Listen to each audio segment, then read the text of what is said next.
Hello, dear students. Welcome back to the Modern Pathshala. I am Kirti Sharma, and today is the day 9 of our revision series. So, बच्चों आज हम start करने वाले हैं with the chapter heights and distances. So, I hope कि आपने last day वाला that is the trigonometry के 5 most important questions अच्छे से practice कर लिए होंगे. Because this chapter is actually related to the application of the concepts of trigonometry. तो देखते हैं हम first question को.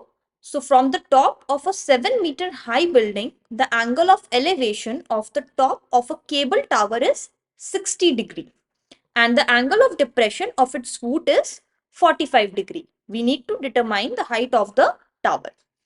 तो सबसे पहले बच्चों हमें क्या करना है, हमें इस क्वेश्चन को समझकर इससे रिलेटेड जो डायग्राम है वो बनाना है. तो let's see how we will draw the diagram first. तो हमें बोला गया है from the top of a 7-meter high building. तो हमारे पास एक बिल्डिंग है, हमारे पास एक केबल टावर है.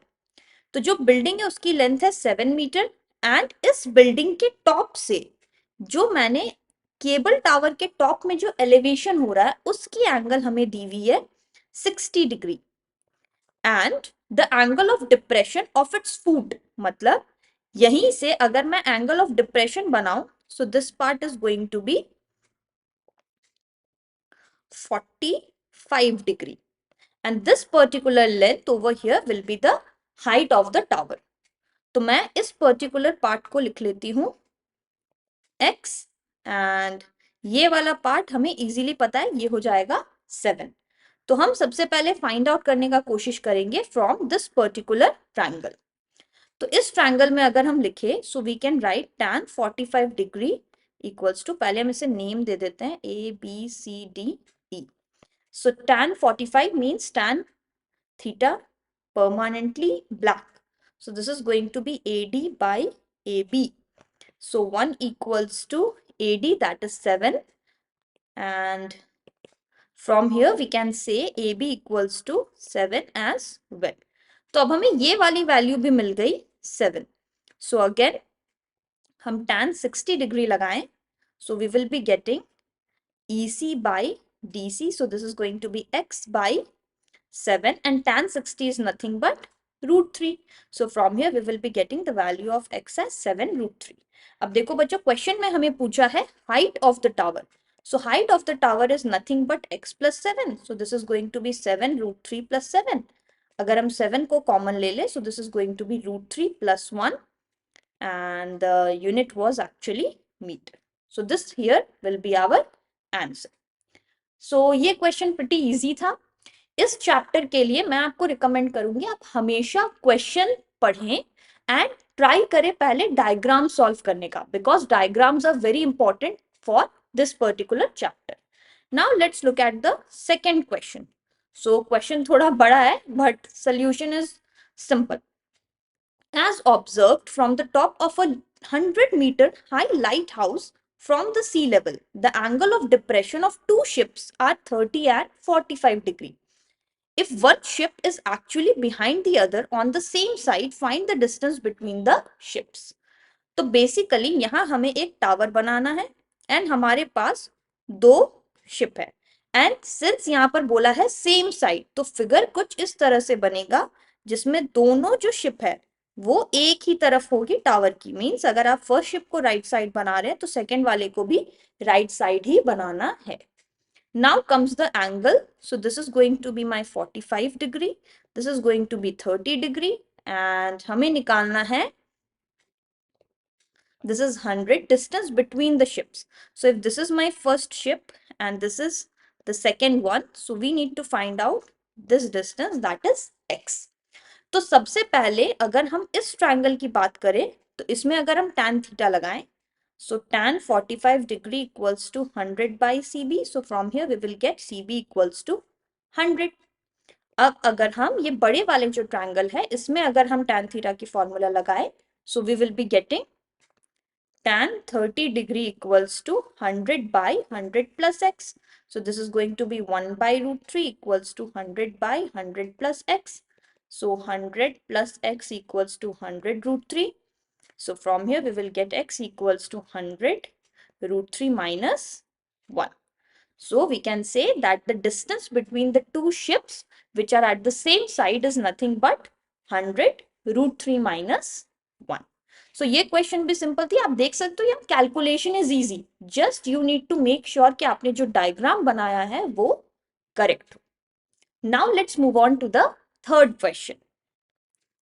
So here the third question says, if the angle of elevation of a cloud from a point 10 meter above a lake is 30 degree and its angle of depression of its reflection is 60 degree. Find the height of the cloud from the surface of the lake. तो यहाँ हमें सबसे पहले एक boundary बनाना है which is going to act as a boundary between the sea level, right? तो ये above हो गया और ये below the ground हो गया. अब हमें बोला है इसके 10 मीटर अबव हमें अगर एक क्लाउड ले तो उसकी एंगल ऑफ एलिवेशन हो जाएगी 30 degree. So this particular angle over here will be 30 degree and ये जो वैल्यू है ये है nothing but 10 metre. Now the angle of depression of its reflection. अब अगर इसी का मैं एक रिफ्लेक्शन बना दूं, सो यहां से जो एंगल ऑफ डिप्रेशन बनेगा, so this part over here is going to be, so this will be 60 degree. ये shaded part में हटा देती हूँ. So now we have to find the height of the cloud from the surface of the lake. So ये part भी हो गया मेरा 10. ये distance को हम ले लेते हैं h. तो ये वाला जो distance है, आप देखो reflection की बात कर रहे हैं, so this should be equal to this. तो ये वाली part भी हो जाएगी h plus 10. अब हम सबसे पहले इस पर्टिकुलर ट्रायंगल में फॉर्मूला लगाते हैं. So we will be getting, let's name it first, so A B C D E, right? So in triangle C E D we get tan 30 degree is equal to permanently black, so this is ED, that is H by B, that is CD. So we will get 1 by root 3 equals to h by cd और cd is equal to h root 3. अब similarly अगर हम triangle A B सी में formula लगाएं, so we will be getting tan 60 degree is equal to, so this part, okay, so this is going to be, this part is h plus 10, this is 10. So from here we will be getting tan 60 is permanently, so this is CA by AB. AB is nothing but equal to CD. So from here we can say root 3 equals to CA. So this is H plus 20 by H root 3. So from here we will get H into 3 equals to H plus 20. So we will get 3H minus H equals to 20. So H from here will be nothing but 10. Now what we needed to find? That was surface of the lake from the height. तो उसके लिए हम क्या कर सकते हैं? H plus 10. So for the height is equal to 10 plus 10, which is nothing but 20 meter. तो यहाँ पर भी आपको क्वेश्चन में फिगर बनाने के टाइम ये ध्यान रखना है कि आप ग्राउंड लेवल से डायरेक्ट 30 डिग्री पे ना बना दो. You have to make sure कि 10 डिग्री का जो हाइट रेस था उसे आप कंसिडर करो. एंड अगेन हमने दो ट्रायंगल लिया, दोनों में हमारे पास ये बेस कॉमन था. सो आप किसी भी ट्रायंगल से पहले ये बेस को फिगर आउट कर लो and then you can use its value to find out the other height in the next triangle. So now let's move on to the fourth question. So the fourth question says, the shadow of a tower standing on a level ground is found to be 40 meter longer when the sun's altitude is 30 degree than when it was 60 degree. So this is very simple question. हमें एक tower बनाना है, उसकी shadow की length दो बार change हो रही है. एक बार उसकी वैल्यू हो जाएगी, अच्छा दोनों के बीच का डिफरेंस दिया है, दैट इज 40. तो यहाँ पर एंगल हमें दिया गया है, this is 60 degree and this is 30 degree. Now we need to find out this particular height. तो अगर हम इसे, और rather it will be logical to consider this as h and this as x।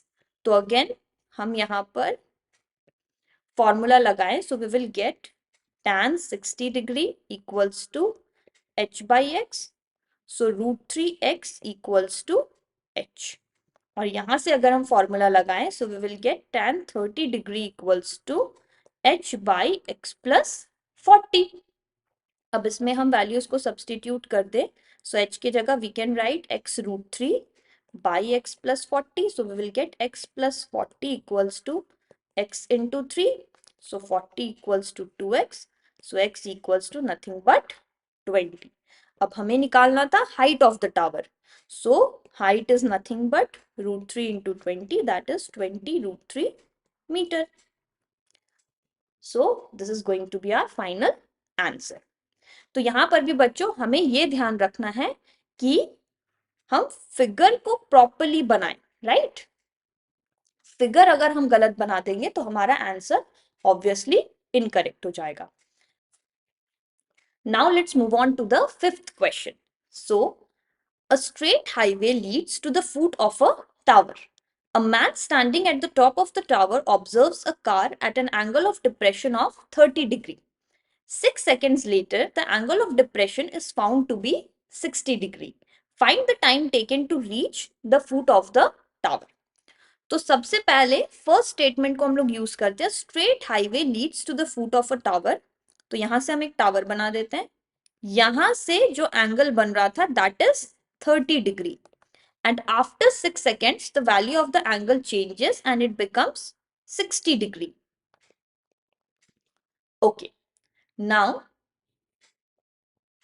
this part we know that speed equals to distance by time, so from here we can say distance equals to speed into time. Now if we consider speed to be x, so यहां पर हमें distance मिल जाएगी x into 6 and this is going to be just x into time because we don't know what is the value of time for this case, and यहाँ पर हमें height मिल गई h। तो हम इसे सिंप्लीफाई करते हैं एंड ट्राई करते हैं इक्वेशंस बनाने का। सो a b c d, so again tan 60 degree equals to h by xt, so that means √3 into xt equals to h, and from here tan 30 degree equals to h by 6x plus tx, so this is going to be 1 by √3 equals to √3 into xt by 6x plus tx। तो यहां से अगर हम simplify करें तो 6x plus tx plus 3xt, तो x अगर हम कॉमन ले ले तो हमें x से मुक्ति मिल जाएगी, so 6 equals to 3t minus t और 2t इक्वल्स टू 6 और t इक्वल्स टू 3।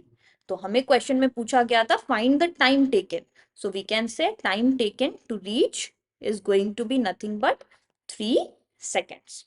तो ये टाइप का क्वेश्चन थोड़ा सा डिफरेंट है बिकॉज यहाँ पे आपको एक और कॉन्सेप्ट लगाना पड़ता है speed equals to distance by time का। सो मेक श्योर आप इस टाइप के क्वेश्चंस को भी प्रैक्टिस कर लो। So these were the 5 most important questions which have been asked in the past years from the chapter of application of trigonometry. So now is the time for the bonus tip. तो आज के bonus tip में कुछ ज्यादा नहीं है, but एक चीज जो मैंने नोटिस किया है बहुत सारे बच्चों को जिसमें कंफ्यूजन होता है, दैट इज आप किस एंगल को किधर लिखो, राइट। तो अगर मान लो आपके पास कुछ इस तरह से फिगर बने, है ना, तो आपको मान लो दो एंगल दिया है 60 डिग्री एंड 30 डिग्री, एंड यहाँ पर भी मान लो 60 डिग्री एंड 30 डिग्री, तो आप किसे पहले लिखेंगे।